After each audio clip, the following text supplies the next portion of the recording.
السلام علیکم دوستو، ہم پڑھ رہے ہیں کرا کرم کا تاج محل بائی نمرہ احمد۔ چلیے آئیے شروع کرتے ہیں۔ محبت جیت جاتی ہے مگر یہ ہار جاتی ہے، کبھی دل سوز لمحوں سے، کبھی بیکار رسموں سے، کبھی تقدیر والوں سے، کبھی مجبور قسموں سے، مگر یہ ہار جاتی ہے۔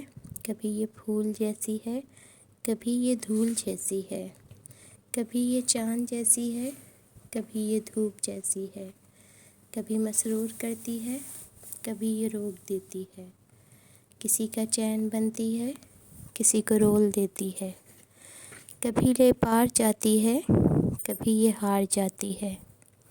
محبت جیت جاتی ہے مگر یہ ہار جاتی ہے۔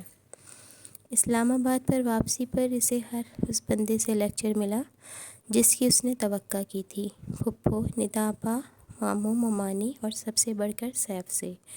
تمہیں احساس ہے کہ تمہاری زندگی ہمارے نزدیک کتنی اہمیت رکھتی ہے؟ وہ کتنی ہی دیر بولتا رہا، اپنی جان کو ہلاکت میں ڈالنے اور کوہ پیمائی کے نقصانات بتاتا رہا، مگر جس طرح وہ خاموشی سے سر جھکائے بیٹھی رہی تھی، وہ آخر میں اسے جھنجھوڑ کر بولا۔ پریشے نے سر اٹھایا، اس کے لبوں پہ استحضاء مسکراہٹ تھی۔ آپ کے لیے میری زندگی اہم ہے یا میں آپ کی زندگی ہوں؟ سیف کچھ نہ بول سکا۔ اگر آپ کا لیکچر ختم ہو چکا تو میں جاؤں؟ پریشے، تم آئندہ تم پہاڑوں کا نام نہیں لوگی، کلائمبنگ جیسی فضول سپورٹ میں حصہ نہیں لوں گی، میری ہر ای میل کا جواب دو گی، یہی نا؟ تو میں یہ باتیں سن چکی ہوں، جواب دینا ضروری نہیں سمجھتی؟ وہ میز پہ رکھے کاغذ فائل میں جوڑ کر اٹھ کھڑی ہوئی۔ سیف اتنا بے وقوف نہ تھا کہ اس کا سرد مہر رویہ نوٹ نہ کرتا، مگر وہ سب کو اس کے دوست کے مرنے کے باعث اپسیٹ ہونا سمجھ رہا تھا۔ مجھے دیر ہو رہی ہے۔ وہ پرس کندھے پر اور اوورال بازو پر ڈال کر باہر چلی آئی۔ وہ ہسپتال جا رہی تھی۔ گزشتہ روز ہی اس نے پمپس جوائن کیا تھا۔ پاپا آج صبح ہی واپس پہنچے تھے۔ پریشے کو بعد میں علم ہوا کہ پاپا کو سارے معاملے کی مکمل خبر تھی، مگر جانے کیوں شاید ارسا کی موت کے باعث انہوں نے پریشے کی ذہنی حالت محسوس کرتے ہوئے کچھ نہ پوچھا، کوئی پاس پرس نہ کی، کوئی ڈانٹ ڈپٹ نہیں کی۔ اخبار میں یقیناً انہوں نے تمام خبر پڑھ لی تھی۔ مائع ناز ترک کلائمبر افق ارسلان کو انہوں نے نظر انداز کر دیا، اہمیت نہ دی، جیسے وہ خود ایک ماہ پہلے تک کئی دفعہ کلائمبنگ میگزین اور سپورٹس میگزینز میں افق ارسلان کا نام پڑھنے کے بعد اسے نظر انداز کر دیتی تھی۔ پاپا اس کے معاملے میں بہت حساس تھے، مگر چونکہ وہ بالکل ٹھیک واپس آ گئی تھی اس لیے انہوں نے اسے کچھ نہیں کہا، مگر وہ بالکل ٹھیک نہیں تھی، اندر سے بھی اور باہر سے بھی۔ وہ زندگی بھر کبھی اتنی خاموش اور الگ تھلگ نہیں رہی تھی جتنی ان دنوں رہنے لگی تھی۔ پھپھو نے اسے دیکھا تو انہیں یقین ہی نہیں آیا کہ یہ وہی پریشے ہے جو 5 اگست کو ہنسا گئی تھی۔ اس کی گوری رنگت مانت پڑ چکی تھی اور وزن 20-22 پاؤنڈ کم ہو چکا تھا۔ سب کو یہ بات نظر آئی تھی، مگر کسی کو وہ نظر نہیں آیا تھا جو اسے اصل میں ہوا تھا، وہ بیماری جو اسے دراصل لاحق ہوئی تھی۔ پریشے جہاں زیب کو عشق ہو گیا تھا۔ منگل 6 ستمبر 2005۔ اس روز ندا آپا آئیں تو اسے اپنے ساتھ گھر لے گئیں، کسی اور وجہ سے یا پھر شاید یوم دفاع کی چھٹی کے باعث۔ سیف گھر پر ہی تھا۔ اسے ندا آپا کے ہمراہ آتے دیکھ کر اس کی آنکھوں میں وہی مخصوص چمک آ گئی جس سے پریشے کو نفرت تھی۔ کیسی ہو پری؟ وہ اس کا سر سے پیر تک جائزہ لے کر مسکرایا۔ پریشے نے سنجیدگی سے اسے دیکھا۔ سیف، آپ کو نہیں لگتا کہ اب میں بڑی ہو گئی ہوں اور آپ کو مجھے پورے نام سے پکارنا چاہیے؟ اس کی بات پر سیف ہنس پڑا، مگر اس کی پیشانی پہ پڑے بل دیکھ کر اسے خاموش ہونا پڑا۔ شیور آپا، آپ بھی سن لیں، آئندہ پریشے کو پری نہیں کہنا۔ خاموشی سے سیف کو دیکھتی رہی وہ، جیسے اسے اس مذاق پر ہنسی نہیں آئی۔ اوہ، پری آئی ہے؟ پھپھو بھی کمرے سے باہر نکل آئیں۔ آج تو فریش لگ رہی ہو۔ جی پھپھو، بس ڈائٹ تھوڑی ہیلدی رکھی ہوئی ہے۔ وہ بیٹھ گئی۔ اندر ندا آپا بری کے جوڑوں والے شاپر کے ڈبے اٹھا لائیں۔ سیفی بتا رہا تھا تم نے پمپس میں جاب شروع کر دی ہے؟ جی پھپھو۔ کب سے جا رہی ہو؟ چند دن ہوئے ہیں۔ اسے اب اس تفتیش سے الجھن ہو رہی تھی۔ خیر سے کتنی تنخواہ دیتے ہیں؟ اس کو وہاں بیٹھنا مشکل لگ رہا تھا۔ اس نے کنکیوں سے سیف کو دیکھا جو بہت دھیان سے اس سوال کے جواب کا منتظر تھا۔ اس نے آہستگی سے اپنی تنخواہ بتائی۔ ہاں یہ اچھی ہے، ویسے بھی بیٹا اچھی بیوی وہ ہوتی ہے جو شوہر کے شانہ بشانہ کام کرے۔ آخر کو شوہر بھی تو اس کے لیے کماتا ہے۔ یہ اس بات کا اشارہ تھا کہ وہ شادی کے بعد بھی ملازمت کرتی رہے گی، اور نہیں تو کیا اچھی پری۔ یہ دیکھو، یہ جناح سپر سے فرنچ ویلوٹ کا لے کر آئی ہوں، پورے 5,000 کا ہے۔ انہوں نے نیوی بلو ویلوٹ پر فیروزی ستاروں والا دوپٹہ سامنے پھیلایا۔ غیر دلچسپی اور قدرے بے توجہی سے وہ سارا سامان دیکھتی رہی۔ سیف بھی ساتھ بیٹھا کپڑوں کے بارے میں، دکانداروں کی بے ایمانی کے بارے میں مسلسل تبصرہ کر رہا تھا، جیسے عموماً عورتیں کرتی ہیں۔ اس نے کلاس بدل لی تھی، لیکن اس کلاس میں رہنے کا سلیقہ اسے ابھی تک نہیں آیا تھا۔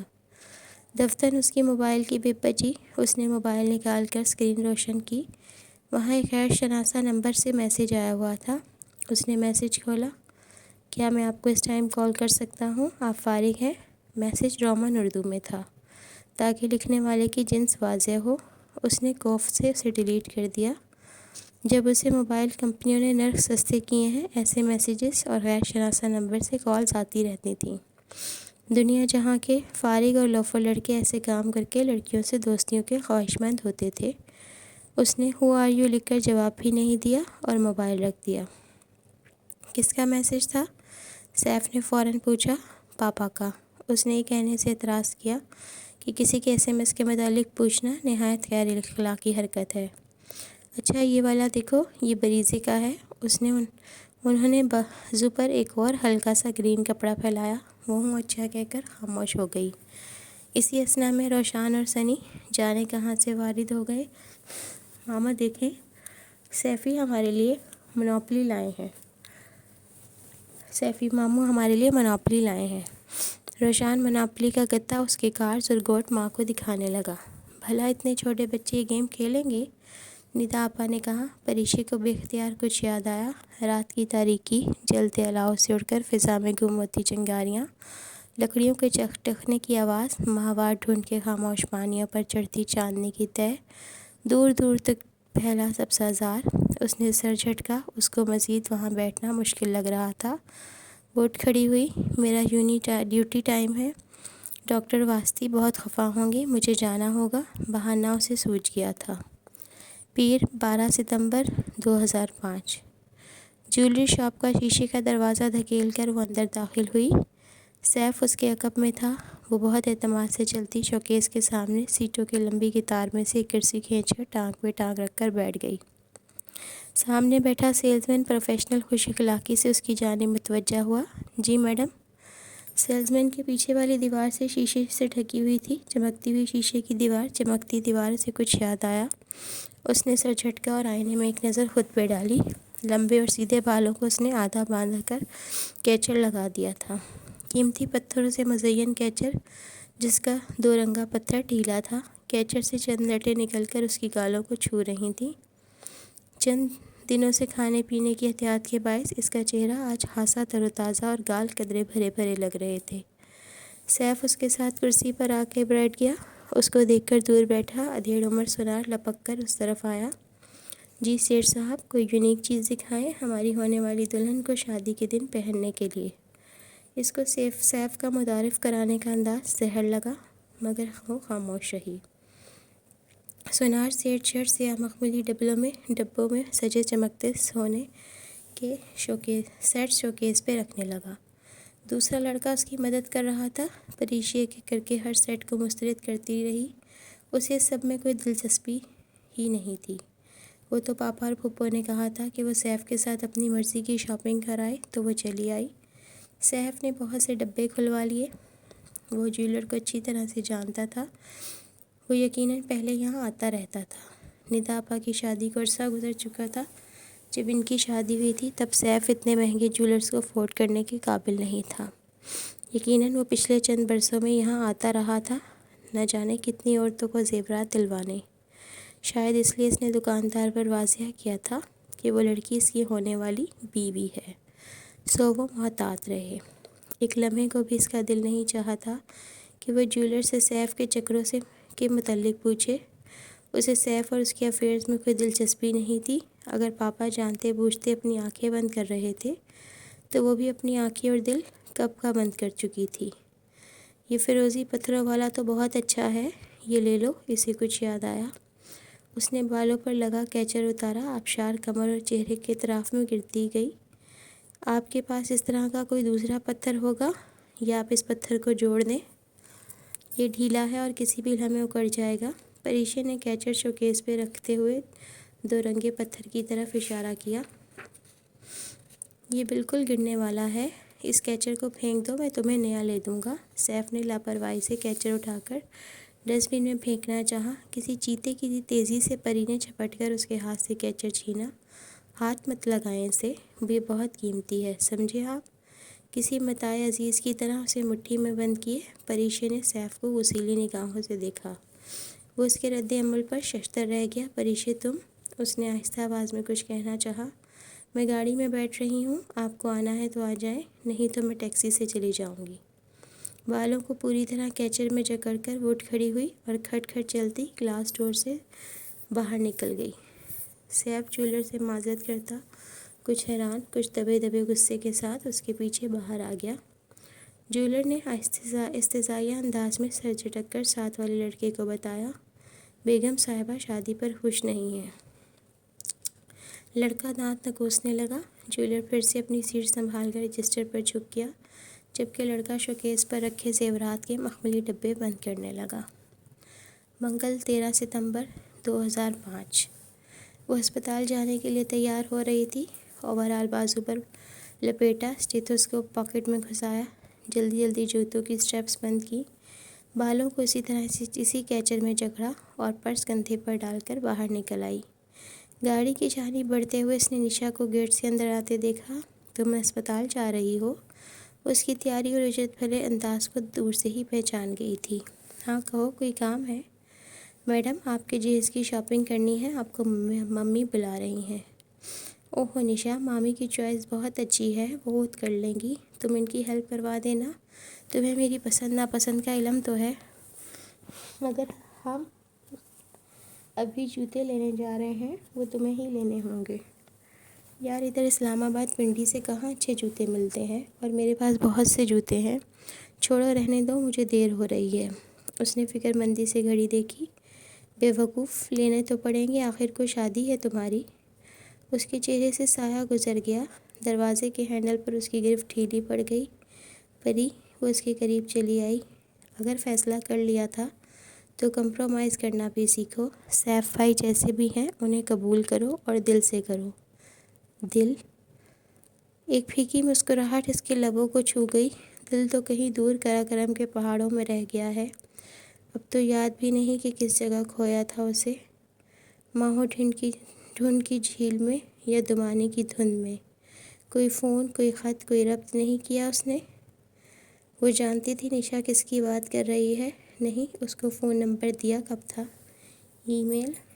احمد دوران ان کی وائف کی آئی تھی، میں نے جواب نہیں دیا، مجھے ترکی کے باسیوں سے کوئی رابطہ نہیں رکھنا۔ وہ سر جھٹک کر ڈرائیونگ سیٹ پر بیٹھ گئی اور دروازہ بند کر لیا۔ کھلے شیشے کی اس پار نشا کھڑکی پر جھکی۔ پریشے نے سوالیہ نگاہوں سے اسے دیکھا۔ خوش رہا کرو پری، ورنہ لوگ سب جان جائیں گے۔ جاننے دو۔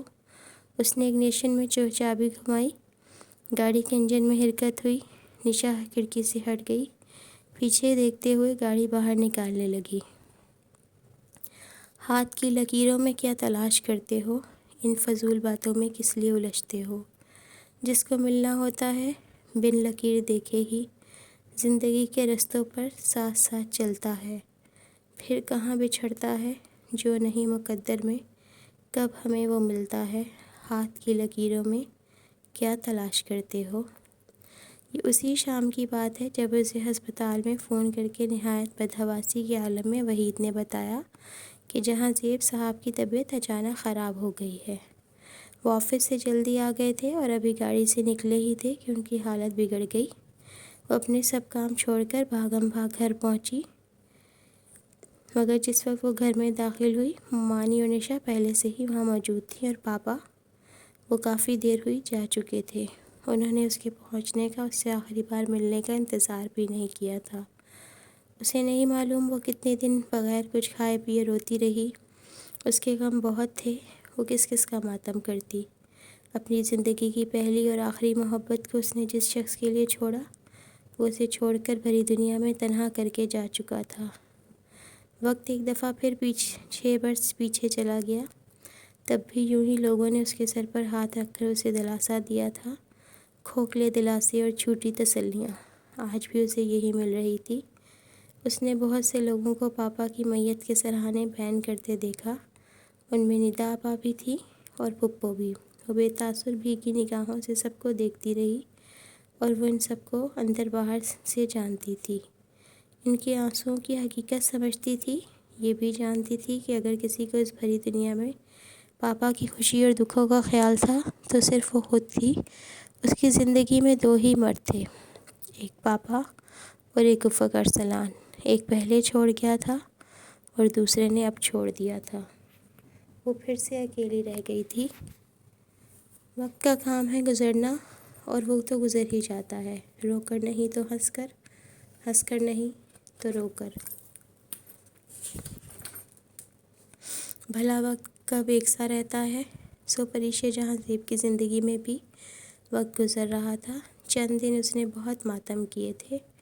اسے لگتا تھا اب زندگی ختم ہو چکی، پھر گزرتے دنوں کے ساتھ اس نے خود کو سنبھال لیا۔ ہاں، اب وہ پھر سے کمزور ہوتی جا رہی تھی۔ ہنسنا بولنا اس نے ترک کر کے خود کو زندگی کے بہتے دھارے پر چھوڑ دیا تھا۔ اب اس اتنے بڑے ویران بنگلے میں رہ کر کیا کرتی؟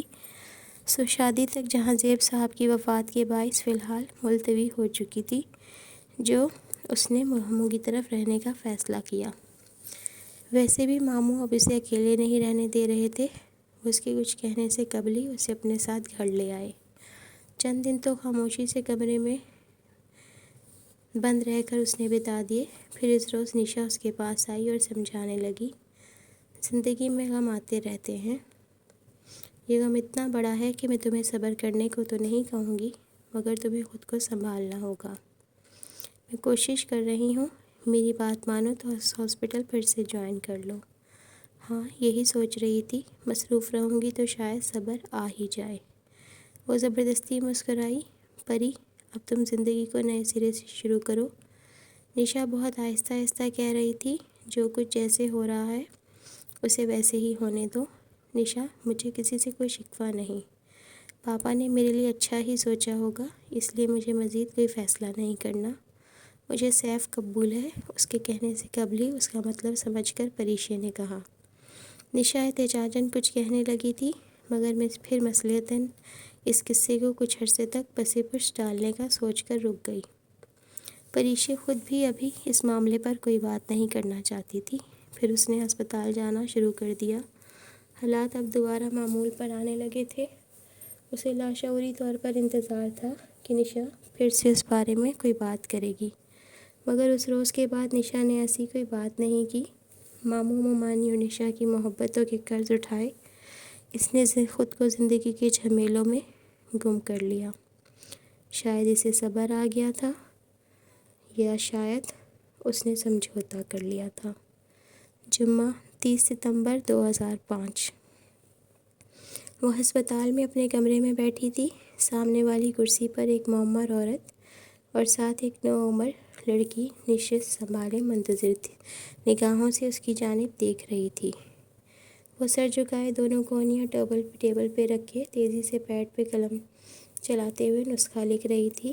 کیچر سے نکلتی چند لٹیں اس کے ماتھے سے لٹک کر کاغذ کو چھو رہی تھیں۔ نسخہ لکھ کر وہ سیدھی ہوئی، کاغذ پیڈ سے پھاڑا اور بغیر طے کیے معمر خاتون کی جانب بڑھایا۔ بچی کی خوراک کا خیال رکھو، یہ تو ویسے بھی بہت کم عمر ہے، آپ گھر جا کے اس سے کام وغیرہ نہ کروانا۔ بوڑھی عورت نسخہ تھام کر شکریہ ادا کرتی کھڑی ہوئی۔ سہمی ہوئی لڑکی نے اس کی تقلید کی۔ اس نے سیاہ چادر کا کونا چہرے کے گرد پھیلا کے انگلیوں سے پکڑ رکھا تھا۔ اس کی انگلیوں پر مہندی کے مدھم بیل بوٹے نمایاں تھے۔ کلائی میں سستا سا زیور بھی تھا۔ فریشے نے اپنی سونی کلائیوں اور مرمری ہاتھوں کو دیکھا۔ چند ماہ گزر جائیں پھر ان پر بھی مہندی لگی ہوگی، ان کلائیوں میں بھی کسی کے نام کا۔ وہ سر جھٹک کر سامنے رکھی فائل کی جانب متوجہ ہو گئی۔ دفتر اس کے موبائل کی گھنٹی بجی۔ اس نے فائل کا صفحہ پلٹتے ہوئے فون کان سے لگا کر مصروف سے انداز میں ہیلو کہا۔ ڈاکٹر پریشے جہاں سے بات کر رہی ہیں جی؟ آواز مردانہ اور غیر شناسا تھی۔ اس نے موبائل کان سے ہٹا کر نمبر دیکھا۔ اسلام آباد K2 کوڈ کا سرکاری نمبر تھا۔ جی بات کر رہی ہوں، آپ کون؟ ڈاکٹر صاحبہ میں رائزنگ پاکستان سے بول رہا ہوں، ہم آپ کو اپنے شو میں انوائٹ کرنا چاہ رہے تھے۔ دوسری جانب کوئی پروڈیوسر صاحب تھے۔ اچھا، مگر کس سلسلے میں؟ آپ کو ابھی چند ہفتے قبل راکھا پوشی سے آرمی نے ریسکیو۔ سوری، مجھے کوئی انٹرویو نہیں دینا، رکھائی سے کہہ کر وہ فون بند کر کے دوبارہ فائل پہ جھک گئی۔ چند لمحوں بعد دوبارہ گھنٹی بجی۔ اس نے اسکرین پر چمکتا نمبر دیکھا، وہی 9 سے شروع ہونے والا سرکاری نمبر۔ جی ڈاکٹر صاحبہ، ہم آپ کو انٹرویو کے لیے بہت اچھا۔ رانگ نمبر، میں وہ پریشے جہاں زیب نہیں ہوں۔ بائے۔ اس نے درستی سے بات کاٹ کر فون رکھ دیا۔ فوراً ہی دوبارہ گھنٹی بجی۔ اس نے دیکھا بھی نہیں کہ اس بار اسکرین پر چکمکاتا نمبر کوئی سیلولر نمبر ہے اور تیزی سے فون کان سے لگایا۔ جی فرمائیے، لہجے میں دبا دبا سا غصہ تھا۔ السلام علیکم ڈاکٹر پریشے جہاں زیب۔ لہجہ بھاری اور رعبدار تھا۔ جی آپ کو اب کیا پرابلم ہے؟ اس کا اتنا شدید غصہ چڑھا تھا اس نے مختلف آواز اور لب و لہجہ بھی نوٹ نہیں کیا۔ میم آپ کو یاد ہوگا، آپ کو راکھا پوشی سے پاک آرمی نے گناہ کر دیا تھا۔ پاک آرمی نے مجھے ریسکیو کر کے، میں معافی چاہتی ہوں، میں بچ کر واپس آ گئی، خدا کے لیے مجھے معاف کر دیں، میں اگلی دفعہ زندہ بچ کر آنے والی غلطی نہیں کروں گی، اب مجھے کال مت کیجیے گا۔ اس نے کھری کھری سنا کر کال منقطع کی اور موبائل آف کر کے رکھ دیا۔ اتنے دن ہو گئے پھر بھی لوگ نہیں بھولے